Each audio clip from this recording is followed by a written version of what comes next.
질환들은 어떻게 좀 관리해야 하는지 팁을 간단하게 좀 알려주시면 좋을 것 같아요. 건성관절염이 이제 아까 처음에 이제 손톱에 그런 병근이 있으면 가능성이 없다고 했지만 뭐 아닌 사람들도 생길 수 있기 때문에 손톱 병근은 다 이제 참고만 될 뿐이고요.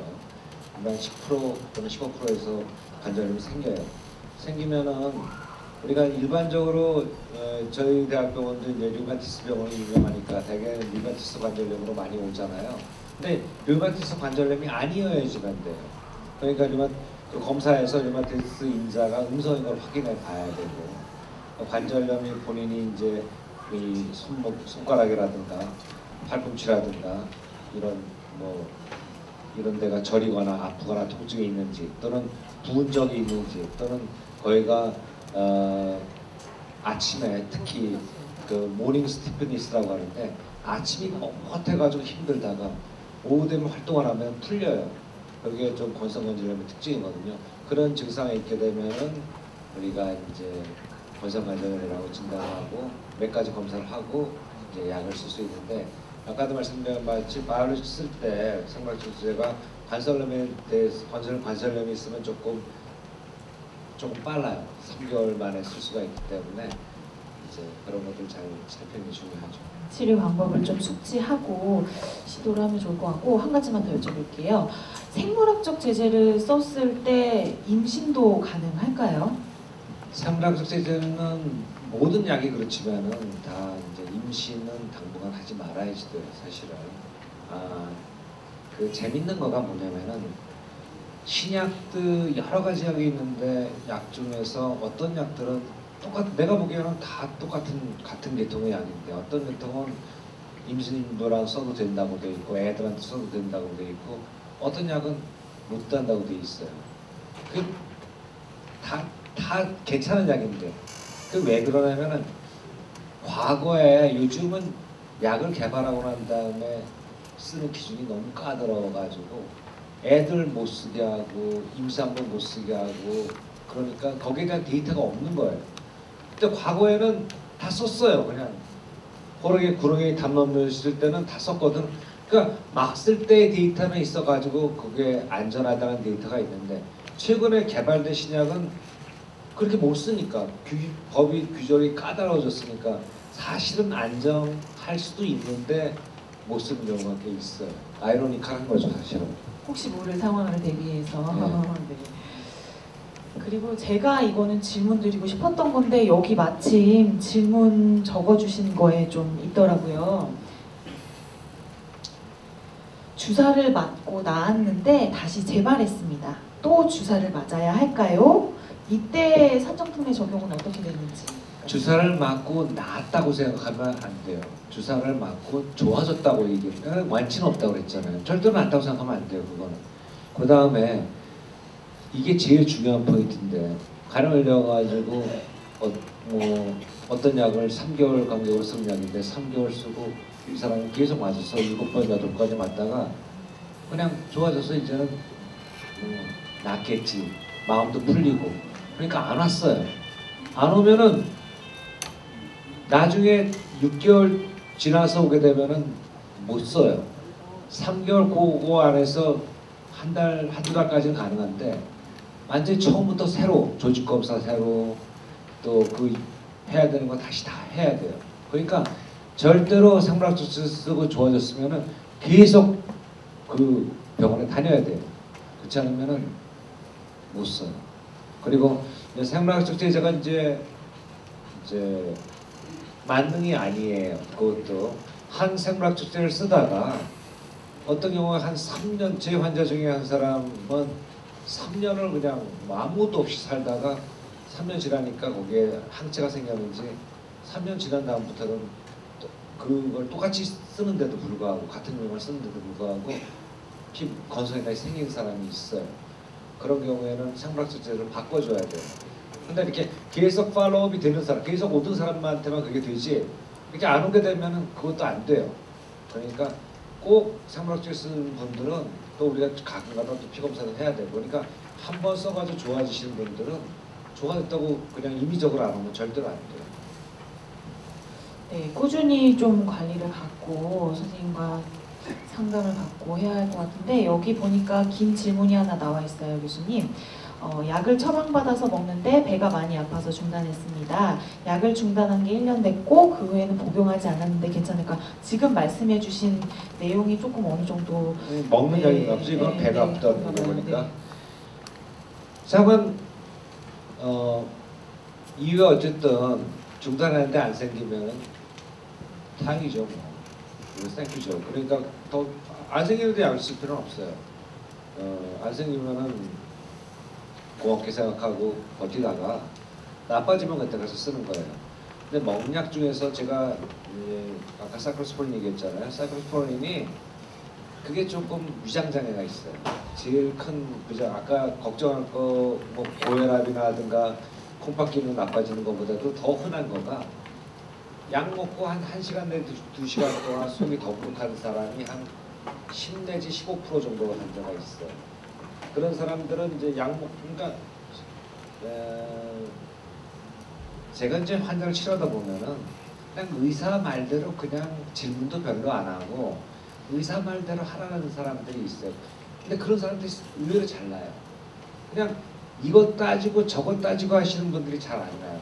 이 약 독하다는데 하면서 그냥 소화만 조금 안 되면 그냥 다로 그냥 끊어버리고 약 먹고 난 다음에 생기는 모든 일에 대해서는 약 때문에 그렇다고 생각하시는 분들이 있어요. 아주 민감하신 분들. 그런 분들. 근데 소화장애는 소화장애일 뿐이에요. 중단할 인디케이션이 아니거든요. 얼마든지 소화제를 바꾸고 하면서 컨트롤할 수 있기 때문에 용량을 저용량으로 바꿨다가 늘려가면서 쓰면서 적응이 되면 되기 때문에 사실은 약이 그냥 임의적으로 판단하지 마시고 내가 소화가 안 된다 왜 그 다음날 와서 얘기를 못해요 의사한테. 그러니까 그렇게 하면 다 의사가 해결점을 마련해 줄 테니까 이미 중단하시는 거는 좋지 않다고 생각하고 이분은 운이 좋게 그런 거 안 생겼다니까 다행이라고 생각합니다. 그리고 건선을 제대로 치료하지 않거나 늦어지면 다른 질환으로 발전할 수도 있는지 또 물어봐 주셨어요, 교수님. 아니 건선은 건선일 뿐이에요. 건선이 딴 병으로 가지는 않아요. 아까 얘기한 대로 건선이 있으면서 건선 관절염이 간다거나 또는 무슨 당뇨라든가 고혈압이나 이런 전신적 개사성 질환이 동반되는 경우 있어도 건선이 딴 병으로 가지는 않아요. 건선은 건선이고 그리고 그 건선에 아마 이런 부분도 많이 궁금해하실 것 같아요. 마시는 물과도 관련이 있나요? 이게 생활적인 요소, 생활 습관들이 관련이 있는지도 많이 궁금해하실 것 같거든요. 물도 관련이 있을까요, 교수님? 물은 관련 없어요. 건선은 아까도 얘기했잖아요. 아무나 지금 건선의 악화 요인이라 가지고 마찰, 감염 뭐 이런 유전적 소인이 전혀 없는 사람들이 마찰 감염한다고 건선 생기지 않아요. 유전적 소인이 있는 사람들, 이거를 조금 유전적으로 받은 사람들한테 그거가 오면서 나타나는 거예요. 그러니까 물 같은 거 가지고는 건선 생기지 않고 이제 이럴 수는 있겠죠. 그런 분들은 또 이렇게 생각해요. 만약에 이제 건선 요인은 가지고 태어난지 본인이 모르고 있다가 이제 이사를 가고 난 다음에 서울에서 먹다가 뭐 지방에 있다가 서울로 이사 왔는데 서울을 먹으니까 재수없게 그때 이제 스트레스도 받고 딴 악화요인 만나가지고 이제 생겼다 그러면 아 이게는 또 물 바뀌었더니만 그렇다 이렇게 본인이 오인할 수도 있겠죠. 그렇지만 물 자체만 가지고는 생기지 않아요. 네, 물보다는 유전적인 소인과 그런 환경적인 마찰 뭐 이런 것들이 이렇게 치는 거고 교수님 한약도 먹어보고 몇 년째 치료해도 잘 안 나와서 포기했는데 좋은 방법이 없을까라고 질문해 주셨는데 사실 지금까지 다 얘기해 주신 그렇죠. 것들을 다 참고하시면 좋은 여기 방법이 있죠. 네, 그러니까, 좋은 방법이 너무나도 있으니까. 많이 나와 있죠, 최근에. 네. 그리고 이분은 건선이 55년 됐는데 병원에서는 영양이 부족하다고 하는데 무엇이 부족하면 건선이 오나요? 어떤 음식이 좋을까요? 피해야 되는 것도 알려주세요. 음식 관련해서도 궁금해하시네요. 내가 보면 그 병원을 안 다니는 게 좋을 것 같아요. 영양이 부족한 게 아니라 오히려 비만이 더 잘 생기는 판인데 영양이 부족하다니 말도 안 되는 거고 제일 중요한 거는 그 병원을 다니지 말고 대학병원에 오시는 게 더 제일 중요할 것 같고 사실은 건선 환자가 좀 피해야 될 거가 있긴 있어요. 건선환제 중에서 보면 아까도 약물이 있었잖아요. 소염 진통제, 감기 걸리게 되면은 흔히 들어가는 거가 소염 진통제예요. 소염 진통제를 쓰게 되면은 건선이 악화될 수가 있어요. 그래서 우리가 건선 있는 환자한테 소염 진통제 해열제 쓴다 그러면 타이레놀만 가능해요. 타이레놀은 괜찮아요. 그건 악화시키지 않는데 그 밖에 다른 조금 그 진통 효과가 높은 소염 진통제들 그런 것들은 건선을 악화시킬 수가 있어요. 네, 그리고 이런 질문도 있어요. 건선이랑 지루성 피부염이랑 쉽게 식별할 수 있는 방법, 그리고 다른 분인데 대상포진하고 어떻게 구별합니까? 이제 아마 다른 피부 질환과 어떻게 구별할 수 있는지가 궁금해요. 제가 지루피부염까지는 이해를 하는데 대상포진하고는 완전히 다른 병이에요. 대상포진은 그건 물집 생기는 병인데 이건 물집 없잖아요. 그러니까 그거는 뭐 얘기할 거리도 안 되고, 지루피부염하고는 감별이 어려울 수 있어요. 근데 지루피부염, 내가 그 처음에 강의한 슬라이드가 그게 되게 중요한 의미가 있는 게, 아까 은백석 인설이 있었다고 하면서 내가 색깔 좀 바꿨고 경계가 뚜렷하다고 그랬어요.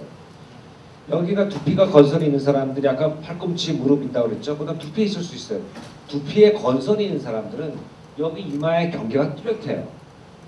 비듬 같은 하얀색 인설이 일반 비듬하고 달라요. 완전 두께는 떡게 같은 그런 인설이고, 그 다음에 끝에 정상 부위하고 경계가 명확해요. 그렇지만 지루피부염 때는 그런 인설이 아니고 드문드문 인설이고 비듬이고, 경계가 기름만 많고 이게 보기만 하지 경계가 뚜렷하지가 않아요. 그래서 물론 감별이 어려운 경우도 있겠지만은 여러분들이 쉽게 감별할 수 있는 거는 그걸로 감별할 수가 있어요. 네, 또 이쯤에서 저도 또 질문을 드리고 싶은데, 아까 산정특례 관련해서 말씀해 주셨어요, 교수님.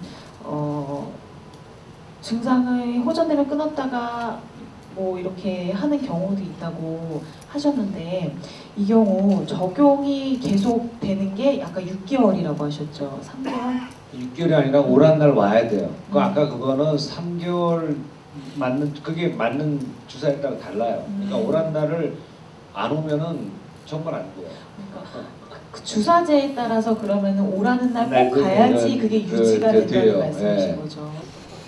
주사 관련해서 한 가지만 더 여쭤볼게요, 교수님.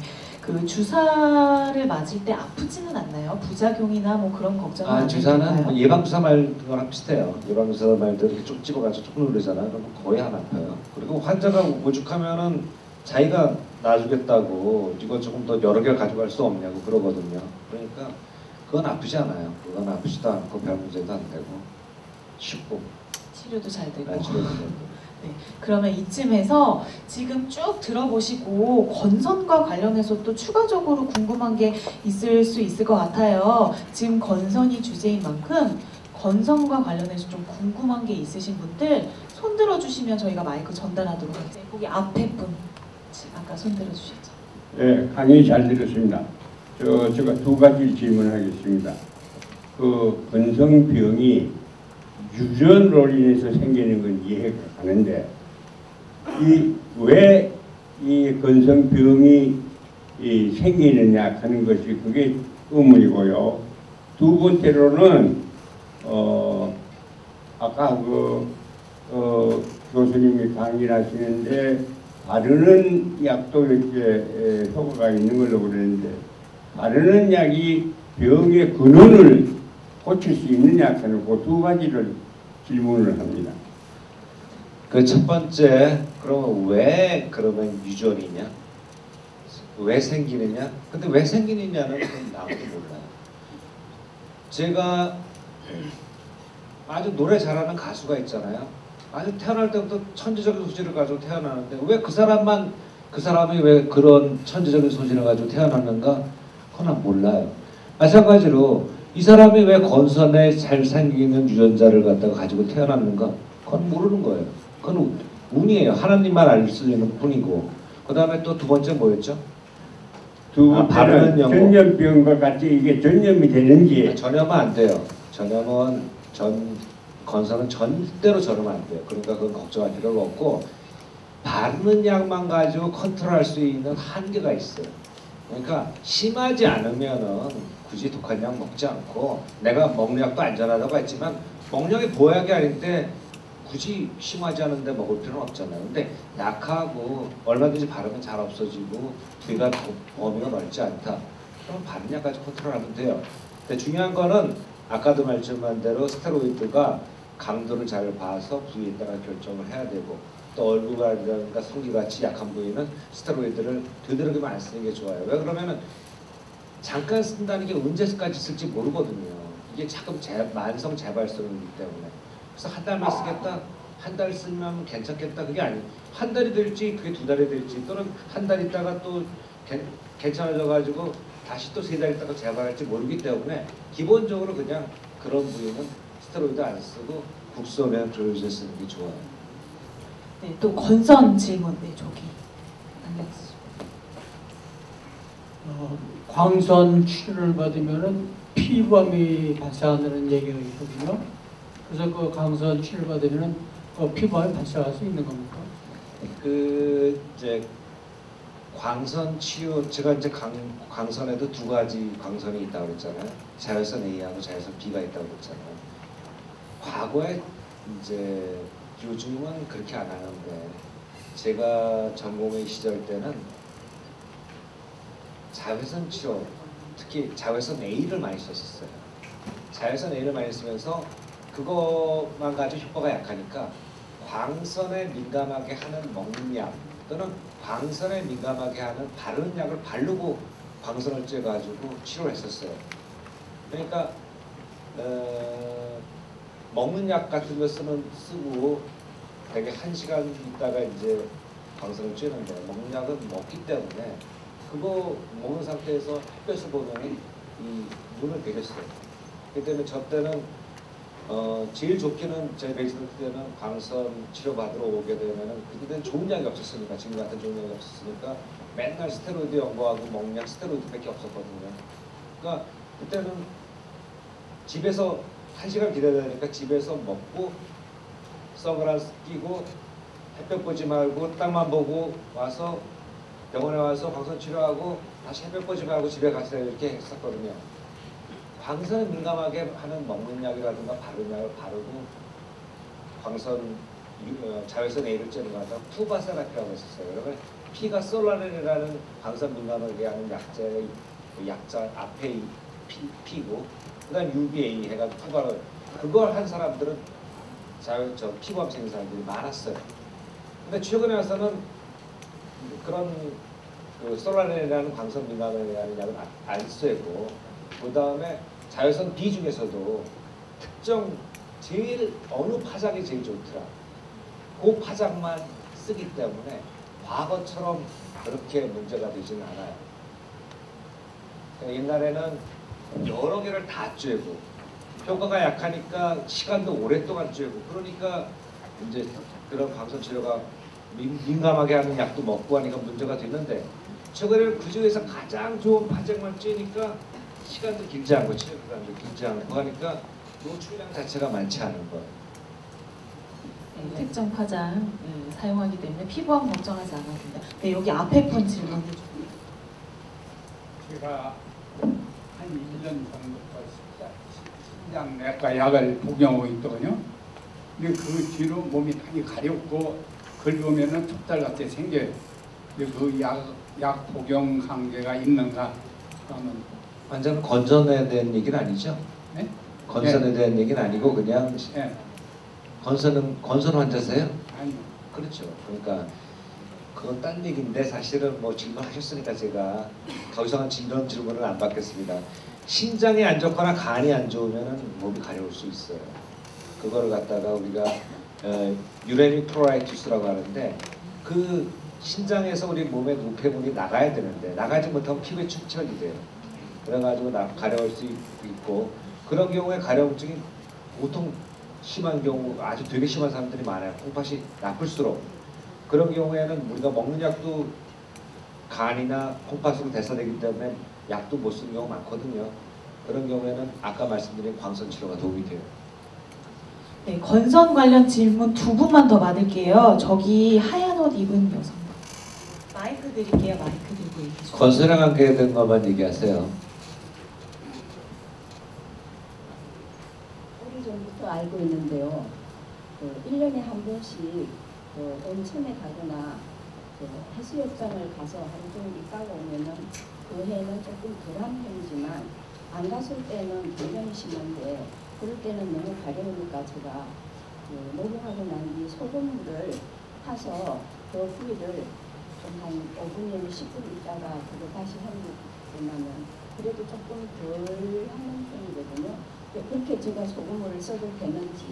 환자분이 건선 환자분이세요? 환자분은 뭐 그런 거 가지고 하신다 그러면 심한 분이 아니세요.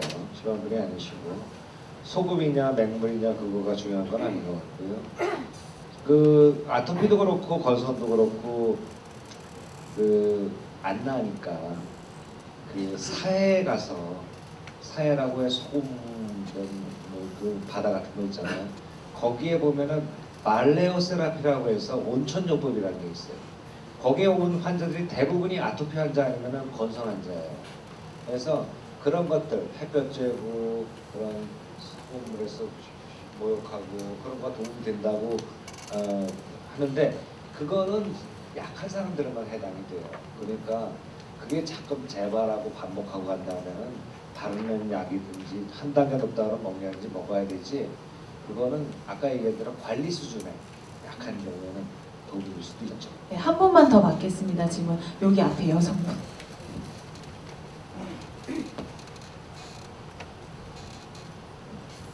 아들이 건선 환자거든요. 근데 지금 현재 건선이 있어서 얼굴하고 등에 이제 연고를 바르고 있는 상태인데 얘가 이마에 홍반이 있어요. 그래서 그걸 성형을 하려고 그러는데 해도 되는지. 이마에 홍반이 뭐 건선으로 하는 홍반이에요?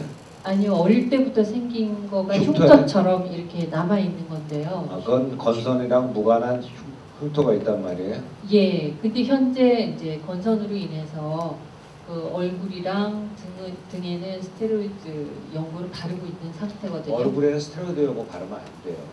더 뻘개져요. 이 얼굴에는. 그러니까 내가 계속 하는 얘기지만 얼굴에는 웬만해서는 스테로이드 연고 바르면 안 되는 거고, 그 다음에 수술은 아까도 얘기했지만 그 자국이 건선의 씨가 될 수가 있어요. 아까 그 피가하고 다치면 그 자리가 생길 수가 있다고 했잖아. 특히 얼굴이면은 어떻게 하겠어요? 몸은 가려도 되는데. 그러니까 제가 보기에는 조금 더 그거를 성형외과에서 수술하는 게 맞는지 딴과에서 수술하는지 뭔지 조금 더 정확하게 알아보시고 결정하는 게 좋겠어요. 그러니까 한 데서 그냥 성형외과에서 수술해라 그랬다고 해서 바로 수술해 말고 딴 방법은 없는지, 또 딴 피부 질환 때문에 생긴 건 아닌지, 그런 걸 좀 더 확실하게 하고 하시는 게 좋겠어요. 이어서 한 가지만 더 여쭤보겠습니다. 그 현재 그 보습제를 병원에서 처방받은 거를 연고 로션처럼 이렇게 바르고 있는데요. 그거를 병원에서 처방받은 거 말고 무슨 그 베이비 로션이나 이런 보습제로 대체해서 발라도 되는지. 비싸서요? 네. 근데 일반 보습제하고 저는 좀 다르다고 생각해요. 왜냐면은 아토피 피부염 있는 사람들도 저희가 병원에서 처방해주는 보습제가 있고 일반 보습제가 있는데, 저는 그래도 애기들한테 아토피용 보습제를 권해요. 왜 그러냐면은 아토피가 있는 경우에는 접촉 피부염도 잘 생기고 알레르기도 잘 생겨요. 이게 약하게 민감하기 때문에. 그래서 아토피 전용 보습제에는 향료가 없어요. 방부제도 없어요. 근데 일반 보습제는 그렇게 하게 되면 비싸게 돼요. 그 다음에 사람들이 싫어해요. 아무 냄새도 안 나니까. 그래서 일반 보습제하고 아토피용 보습제가 달라요. 건선도 마찬가지로. 건선이 저렇게 각질이 많기 때문에 건선용 보습제는 기름이 많아야 돼요. 기름이 많아 있으면 거기 딱 달라붙어가지고 안 씻겨나가고 조금 더 붙어 있어요. 그렇기 때문에 일반 보습제 중에서도 아주 기름이 많아가지고 싫어하는 보습제 성분이라 그러면은 뭐 씻으려고 써도 되지만 일반 보습제는 조금 더 기름이 많고 그리지하고 또 발랐을 때는 더 안 좋은 기분이 있는 모습색으로 보네요. 네, 좋은 말씀 감사드립니다. 궁금한 게 많으시겠지만 질문은 여기서 마치도록 하고요. 도움 주신 교수님께 큰 박수 한번 부탁드리겠습니다. 감사합니다.